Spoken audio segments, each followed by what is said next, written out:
बदलुछि बालेश्वर सिमुलिया निर्वाचन मंडलीर समीकरण। बीजेपी ठारू मुह फेराई पुणी थरे बीजेडी को फेरिछंती शशि कुमार साहू। जेतेबेले निर्वाचन तारीख घोषणा चलिछि सेतेबेले दल डिया पर्व मध्य चलिछि। शशि साहूंको मिश्रण खैरा सिमुलिया निर्वाचन मंडली को शक्तिशाली करिबो ना बुमेरांग हेबो। 2014 रे शशि साहू बीजेडी छाड़ी टिकेट आशारे बीजेपी रे सामिल हुई बीजेपी रो विधायक प्रार्थी होइथिले आउ शेषरे पराजयर सम्मुखीन होइथिले शशि। किंतु पूर्वतन मंत्री पद्मलोचन पंडा बीजेपी रे सामिल हेबा परे एपट सेपट होई जाइथिला शशि साहूंको राजनैतिक भविष्यत।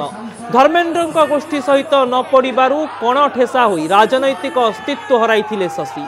शेषरे कोनसी बाट न पाई पुणी थरे बीजेडी को फेरिछंती आउ चाहुचंती 2019 निर्वाचन मैदान रे बिजू जनता दलरू प्रार्थी हेबा पाई।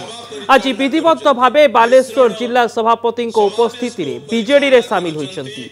किंतु गुरुत्वपूर्ण कथा हेउछि दल रे पशु पशु मुंडरे चाल बाजिलाणी शशिंकर।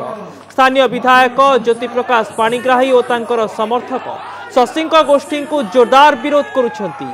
अन्यपटे स्थानीय विधायक ज्योति प्रकाश पाणिग्राही टिकेट लॉबी रे आगरे अछंती।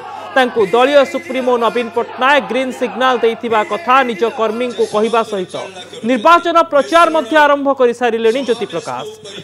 किंतु टिकेट आशारे आसीथिबा शशि पूर्वरु अनेक विवाद घेରରେ थिले। चिटफंड संपृक्ति अभियोग रे सीबीआई स्कानर रे थिले शशि आउ जेरा मध्य होइथिले जहा तांको भावमूर्ति को नष्ट करिथिला। बीजेपी कणठेसा हेबा परे पुणी थरे बीजेडी को फेरिछंती शशि। सिमुलिया खैरा निर्वाचन